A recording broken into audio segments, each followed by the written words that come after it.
Welcome to the Logistics Point interviews. Today I'm joined by Joanna Pearson, who is the Operations Director at DeliveryApp. And today we are talking about women in supply chain and logistics. Joanna, thank you very much for joining me. Thank you for inviting me along. When I say women in logistics and supply chain, do you think that things have improved or got worse during COVID? Okay, so I'm going to kind of sit on the fence a little bit with this because I think in some instances it has got worse, but I think in some instances it has got better. I think in terms of the opportunities, obviously the opportunities have been very much reduced for women in logistics. However, in terms of operational experience and the operational opportunities that have come through, I think they have actually increased. Certainly some of the things that I've been involved with would not have presented themselves had COVID not been around.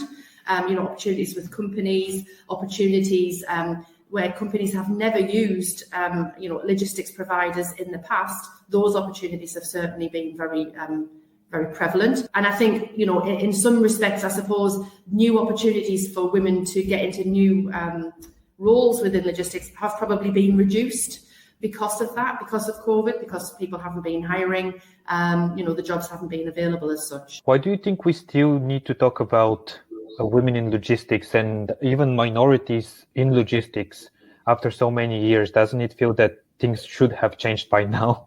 Well, there should have been an increased balance, yes. But, historically, logistics is a very male-orientated business, right the way from, your higher level, director level, right the way through to the people who actually do the jobs. Your courier drivers predominantly are all male. Although we are seeing more and more, certainly from what I'm dealing with, more and more female couriers who are coming on board. Probably in this day and age, we shouldn't have to have the conversation about women in logistics and about, but I do feel that there are more women, like myself, in very key positions with some excellent companies, whereas maybe 10 years ago, that wouldn't be the case at all. What type of support do you think that needs to be provided from senior management or also maybe from state legislation? I don't think there needs to be any state legislation. I think by doing that maybe would hinder us to a degree. It kind of means that you must follow this rule, and that really would just probably alienate some of the opportunities. And people wouldn't get that on their merits. They would get that more on the fact that, well, we have to employ a woman to do this role, which is not really the way to go about things. I think it's recognised now, I suppose from a woman's point of view, women are very good multitaskers. We're used to juggling lots of plates. That works really, really well in logistics. There are opportunities and the situations where actually we would possibly just react a little bit better to the situation and come up with a bit of a different solution. And I think that is recognised, certainly for me and for my career progression. The opportunities that I have had predominantly have been given to me by women in a good position within the company. And whether, that's just the matter of, I would like to think it's just the fact that ultimately I was sat in front of them and they liked me for what I could have brought to the role, which seems to be the case, rather than, we need to keep the numbers right and we need to have a lady in this position rather than a gentleman. So, I have the current role that I'm in now. Actually, it isn't, from my point of view. A lot of the actual key people are male and they saw me for the merits that I could bring to the role, which is why I'm a DeliveryApp now. Thank you for watching. We will continue with the interview shortly. But before that, if you like what you see, don't forget to give us a like, comment, and you can also subscribe to our newsletters both on LinkedIn and on our website to learn more from the logistics and supply chain industry. And now, let's get back to it. And do you think that we need to do sort of a system change or change in the way that we think about opportunities in the logistics industry? Yes, I think we do, and I think I think from my point of view that is already starting to change quite significantly.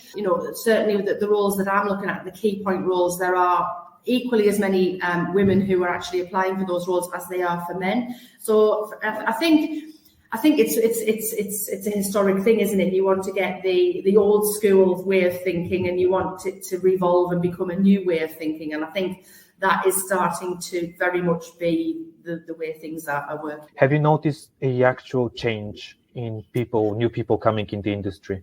Yes, definitely. And I think, whereas before logistics was very much not something you aspired to go into. It was, I don't want to grow up and go and be a traffic operator or, an operations controller. I think people kind of fell into logistics, and it was, that's the way things have worked. And I think now, very much since COVID, there's been a lot of publicity about HGV drivers, about van drivers, about the shortage and how it actually affects people. And I think because it's actually affected everybody, whether it be in the supply chain, food on the shelves and everything, I think that's really brought it to the surface and highlighted that actually logistics is a really, really, really, and the supply chain is a really important industry to be a part of. And actually, people want to go in, and I think, people aspire to make a difference. That publicity, whilst it was bad publicity in some respect, I think from my point of view, it highlighted the need and why people were important within the industry. And I also wanted to bring you to your personal career path and development. Mentioned in the beginning, you're the operations director at DeliveryApp. Is there something that when you started in the logistic industry that you really wish you knew then? My journey started many, many moons ago, and it was completely different to the logistics and what we do at DeliveryApp.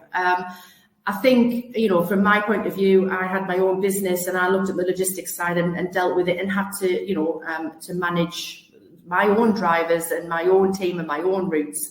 And then when I moved from that and went to work within the proper logistics industry for carriers, that is completely different in the respect that, and I think the experience that it's given me, certainly in the role I'm in now, is that I'm not just, operations director. So yes, I've dealt with, every day talking to drivers, looking, being on site for customers, set things in stone and routes and systems in place for customers who have never had this, never used couriers in the past. Now I'm with a company that do things very differently and treat, the drivers very, very differently.